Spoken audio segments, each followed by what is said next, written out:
ពាក្យកាបប្រពន្ធយើងខាត់ទៅប្តីមិនត្រូវថាកុំអ្នកឯងខឹងលោវាយធាក់ដោយចិត្តធំបត់បានស្រាលបណ្ឌិតម៉ៃច្បាប់ប្រុសបន្តបតុដាក់អត្តន័យ3យ៉ាង1បតុស័ក2ប្រទុះ3ប្រទុសបន្តបុទុំអត្តន័យ2យ៉ាង1គឺឈូក2ផ្កាឈូកបញ្ជាក់បចាបតុមរាគៈអត្តន័យ2យ៉ាង1កែមនីពណ៌ក្រហម2ត្បូងទន្ទឹមត្បូងបុទុំរាគៈមានត្បូងបុទុំរាគៈដែរអត់ដែលដឹងនេះបន្តបរទេសអត្តន័យ8យ៉ាង1កន្លែងទូទៅ2គ្រឿងសំដែងអាង3គឺដែន4តំបន់5គឺទី6ប្រទេស7សភាវៈជាគ្រឿងប្រកប8គឺស្រុកចាបន្តបតិសបញ្ញត្តិអត្តន័យ2យ៉ាងបញ្ញត្តិចំពោះប្រទេសមួយផ្សេងគ្នា2បញ្ញត្តិសម្រាប់បរទេសមួយផ្សេងគ្នាបន្តបរទេសសម្បត្តិអត្តន័យ1យ៉ាង1សម្បត្តិប្រទេសចាបន្តបធានៈអត្តន័យ2យ៉ាង1ប្រធាន2សេចក្តីព្យាយាមសេចក្តីព្យាយាម4យ៉ាង1សេចក្តីព្យាយាមសង្រួម2សេចក្តីព្យាយាមលះបង់ក្នុងទីនេះលះបង់ទាំងវត្ថុក្រោតក្រៀតលះបង់កិលេសនឹងឯង3សេចក្តីព្យាយាមចម្រើនបុណ្យហ្នឹងណា4សេចក្តីព្យាយាមរក្សារីនៅចិត្តដែរជាកុសលនឹងរក្សាកុំឲ្យអកុសលចូលជ្រៀតបេដកលេខ42ទំព័រ184ចាសេចក្តីព្យាយាមសង្រួមបណ្ដុះឆន្ទៈប្រឹងប្រែងប្រពព្យាយាមផ្គងចិត្តតាំងចិត្តដើម្បីញ៉ាំងអកុសលធម៌ទាំងឡាយដល់លិមុខដែលមិនទាន់កើតឲ្យកើតឡើងបាននេះហៅថាសេចក្តីព្យាយាមសង្រួមនឹងនៅក្នុងសមាធិធាន4ណាក្នុងបេដកលេខ42ទំព័រ182សេចក្តីព្យាយាមលះបង់បណ្ដុះឆន្ទៈប្រឹងប្រែងប្រពសេចក្តីព្យាយាមកងចិត្តឲ្យតាំងចិត្តដើម្បីលះបង់នៅអកុសលធម៌ទាំងឡាយដល់លិមុខដែលកើតឡើងហើយនេះហៅថាសេចក្តីព្យាយាមលះបង់បេដកលេខ42ទំព័រ183សេចក្តីព្យាយាមចម្រើនបណ្ដុះឆន្ទៈប្រឹងប្រែងប្រពព្យាយាមកងចិត្តតាំងចិត្តដើម្បីញ៉ាំងកុសលធម៌ទាំងឡាយដែលមិនទាន់កើតឡើងឲ្យកើតឡើងបាននេះហៅថាសេចក្តីព្យាយាមចម្រើនក្នុងបេដកលេខ42ទំព័រ183សេចក្តីព្យាយាមរក្សារឿយបណ្ដុះឆន្ទៈប្រឹងប្រែងប្រពព្យាយាមផ្គងចិត្តតាំងចិត្តដើម្បីញ៉ាំងកុសលធម៌ទាំងឡាយដែលកើតឡើងហើយដើម្បីឲ្យស្ថិតនៅមិនឲ្យភ្លេចភ្លាំងទៅឲ្យចម្រើនពេញលិនឲ្យចម្រើនពេញលេញទូលំទូលាយក្រៃលែងឡើងនេះហៅថាសេចក្តីព្យាយាមរក្សារឿយឡើងក្នុងបេដកលេខ42ទំព័រ183សេចក្តីព្យាយាមទាំង4នោះព្រះពុទ្ធជាផៃពំនៃព្រះអាទិត្យទ្រង់សម្ដែងហើយជាហេតុឲ្យបុគ្គលក្នុងសាសនានេះជាអ្នកមានព្យាយាមជាគ្រឿងដុតកម្ដៅកិលេសដើម្បីដល់នៃការអស់ទៅនៃទុក្ខបានបេដកលេខ42ទំព័រ184បន្តបបញ្ចធម៌អត្តន័យ3យ៉ាង1កិលេសជាគ្រឿងយឺតយូរចាបបញ្ចធម៌អត្តន័យ3យ៉ាងចា1កិលេសជាគ្រឿងយឺតយូរ2ធម៌ញ៉ាំងសត្វឲ្យមានដំណើរយឺតយូរក្នុងសង្សារវដ្ត 3សេចក្តីយឺតយូរ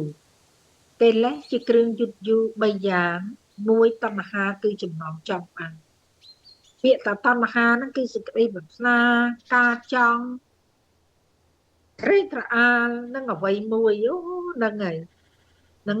ចំណងតណ្ហាហ្នឹងឯង2ទិដ្ឋិសេចក្តីប្រកាន់តាមការយល់ឃើញខ្លួនឯងនឹងមានអ្នកទៀតទៅចឹង3មានអ្នកសេចក្តីប្រកាន់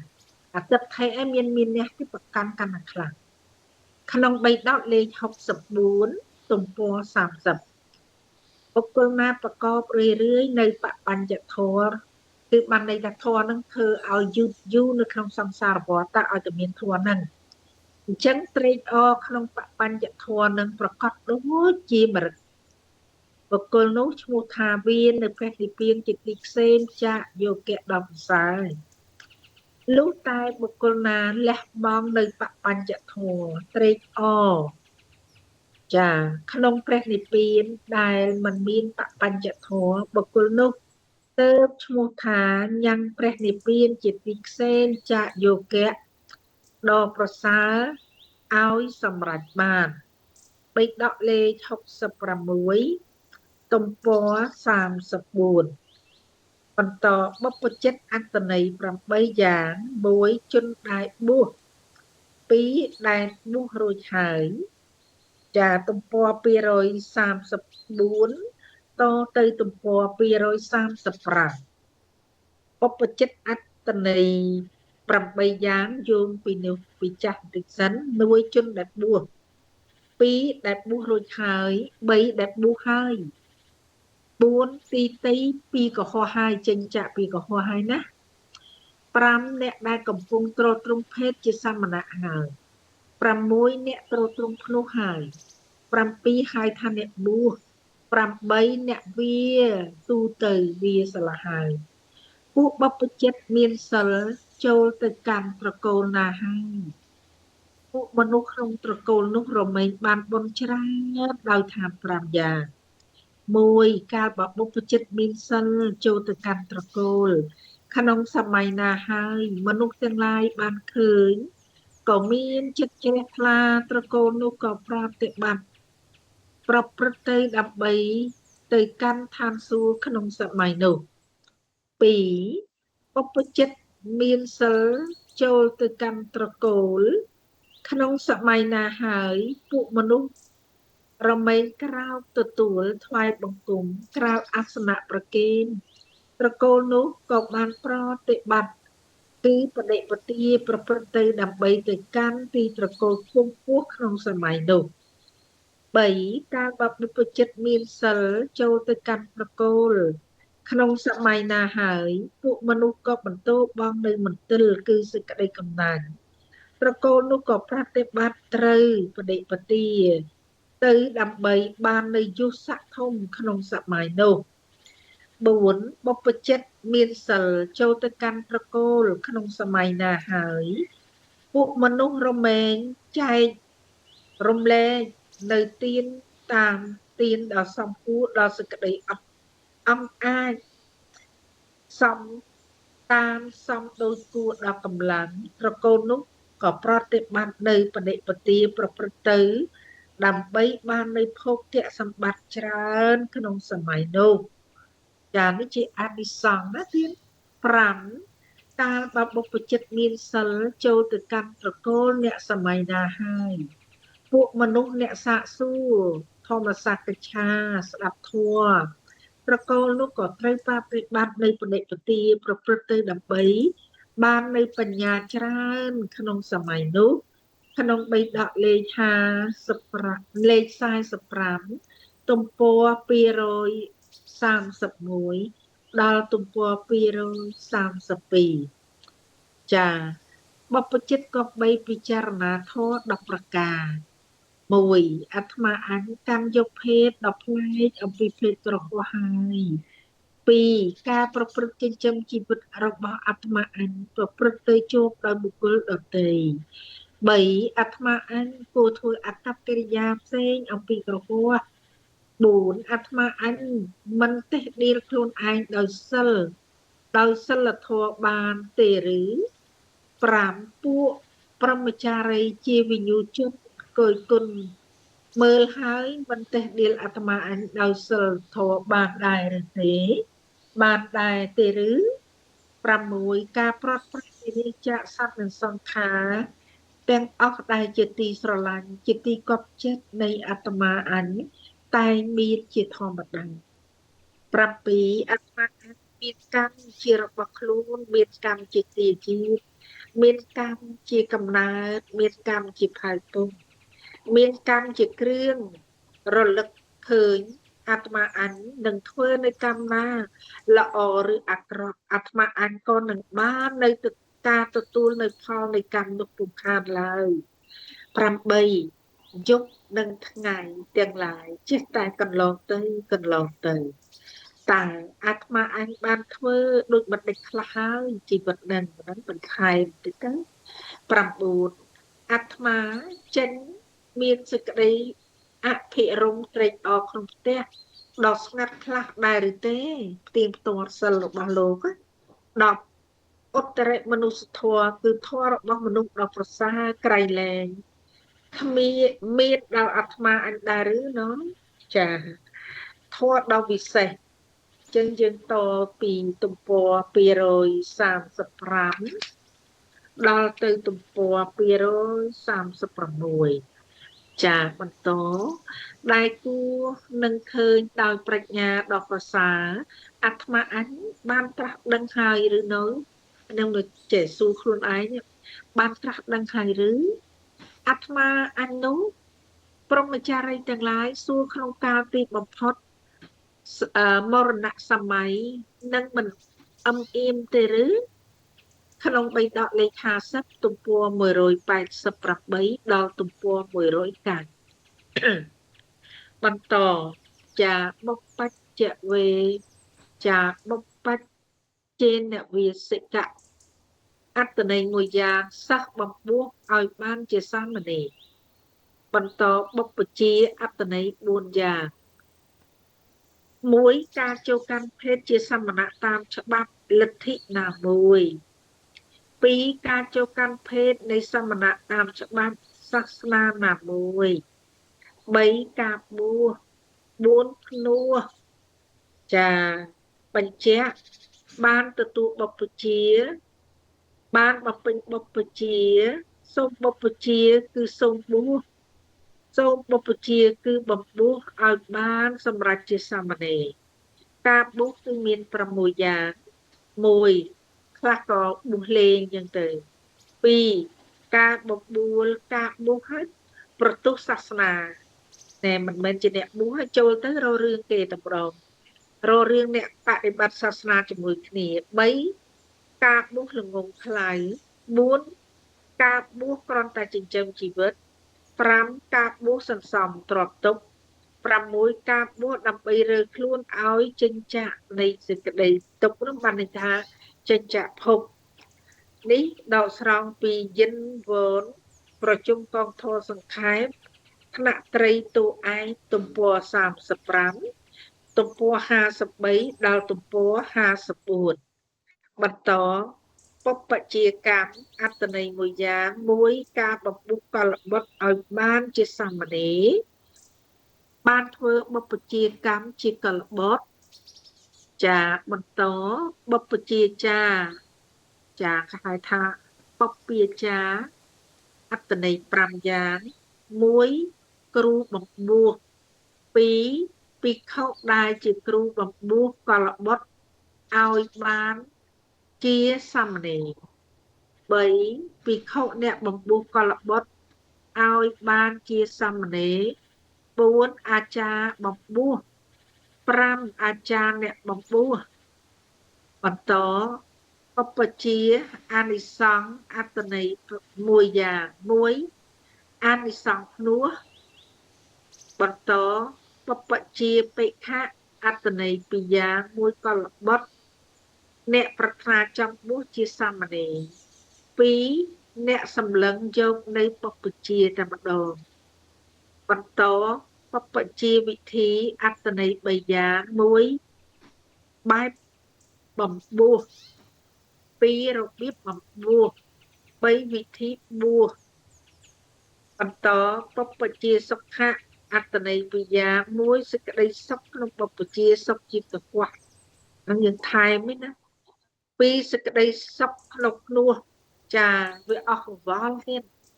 ដែលឧត្តមបរោះលោកបួសលោកអស់កង្វល់លះបង់ស្អាតតែម្ដងសម្បត្តិរបស់លោកមានតែបាតនិងជ័យវងស្បង់សង្ឃាដីតែប៉ុណ្ណឹងសម្បត្តិអ្នកបួសតែប៉ុណ្ណឹង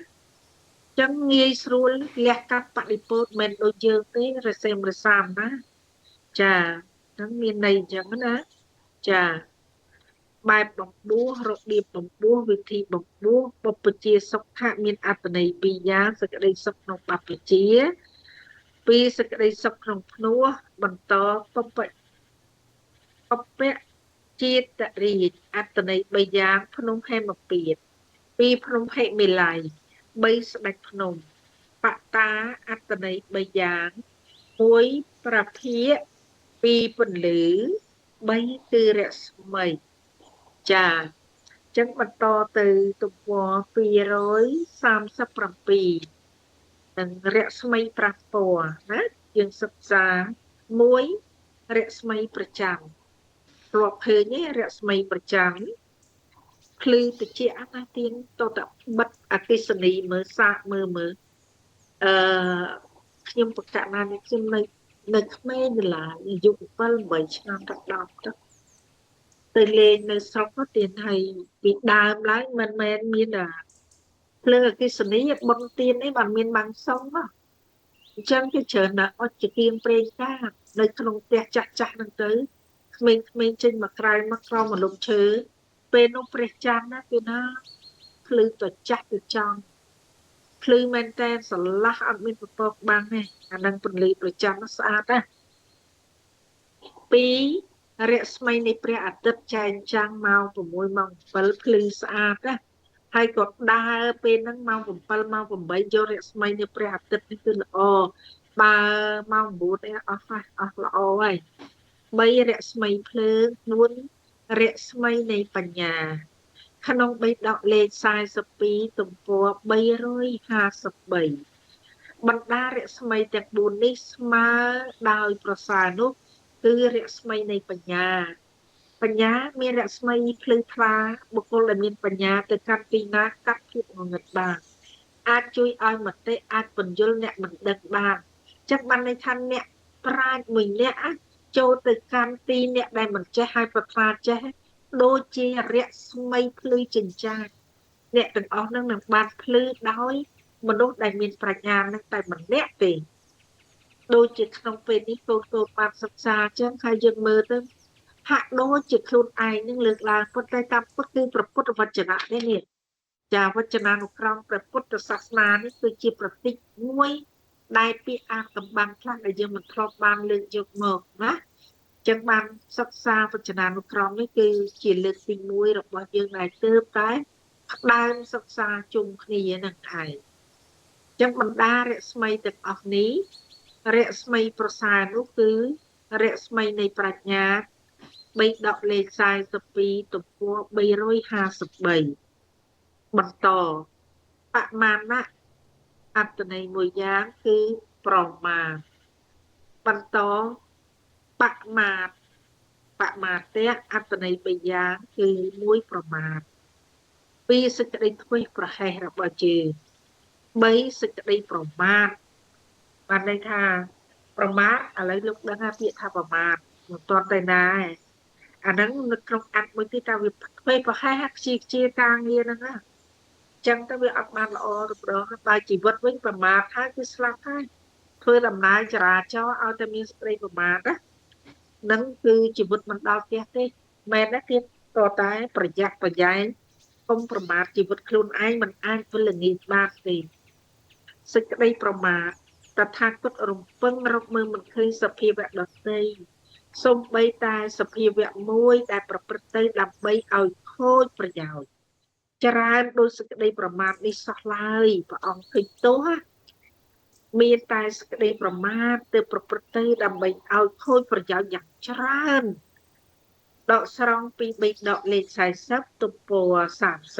30 ការបណ្ដោយចិត្តការឲ្យកម្លាំងដល់ការបណ្ដោយចិត្តទៅក្នុងកាយទុច្ចរិតក្តីក្នុងវិជ័យទុច្ចរិតក្តីក្នុងមโนទុច្ចរិតក្តីក្នុងកាមគុណទាំង5ក្តីឬការធ្វើដោយមិនគោរពការធ្វើមិនរឿយការធ្វើមិនខ្ជាប់ខ្ជួនការប្រព្រឹត្តទម្រន់ការដាក់ចុះនៅឆន្ទៈការដាក់ចុះនៅធុរៈការមិនសែបគប់ការមិនអប់រំការមិនធ្វើឲ្យច្រើនការមិនតាំងមាំការមិនប្រកបរឿយការធ្វេសប្រហែសក្នុងការចម្រើននៅធម៌ជាកុសលការធ្វេសប្រហែសអាការៈប្រហែសភាពនៃសក្តីប្រហែសធ្វេសប្រហែសមានសភាពយ៉ាងនេះចាមានសភាពយ៉ាងនេះណានេះហៅថាសេចក្តីប្រមាទចានៅក្នុងបេដកលេខ82ទំព័រ205ដល់ទំព័រ206ឈ្មោះថាសេចក្តីធ្វេសប្រហែសព្រោះលងលក់ឬដោយអំណាចនៃកិលេសចាឈ្មោះថានៅក្នុងសារថបកាសេនីអដ្ឋកថាសុតន្តបេដកសង្យុត្តនិកាយសគាធវៈភាគទី29ទៅទំព័រ30និងទំព័រ298បន្តបមាទកាលៈបមាទកាលៈអត្តន័យ2យ៉ាង1កាលនៃសេចក្តីធ្វេសប្រហែស2កាលនៃសេចក្តីប្រមាទបន្តបមាទចារៈអត្តន័យ3យ៉ាង1ការប្រព្រឹត្តដោយសេចក្តីធ្វេសប្រហែស2ការប្រព្រឹត្តដោយសេចក្តីប្រមាទ3ការប្រព្រឹត្តដោយអំណាចនៃសេចក្តីប្រមាទបន្តបមាទជីវិតជីវិតអត្តន័យ1យ៉ាង1ការរស់នៅដោយក្តីប្រមាទចាយើងរស់នៅជាចាំបន្តិចទៀតទៅនៅក្មេងដែរទេចាំបាច់ស្ដាប់ធម៌រៀនធម៌អីហ្នឹងប្រមាទពេញទីហើយក្មេងហ្នឹងមានឧបនិស្ស័យត្រូវផ្សារភ្ជាប់នៅក្នុងពុទ្ធិបើអត់ផ្សារភ្ជាប់នៅពុទ្ធិអីបើមានវិបត្តិផ្លូវចិត្តគឺស្លាប់មុនគេហើយអាហ្នឹងគឺអស់សង្ឃឹមហ្មងកូនរត់រកសេចក្តីស្លាប់គេហៅថាមនុស្សទាល់គំនិតអានឹងបានន័យថាសេចក្តីប្រមាទហ្នឹងគឺយ៉ាប់អញ្ចឹងណាចាចឹងយើងបន្តបមាទកាលអត្តន័យ2យ៉ាងយើងបានរៀនហើយ1កាលនៃសេចក្តីធ្វេសប្រហែស2កាលនៃសេចក្តីប្រមាទបមាទ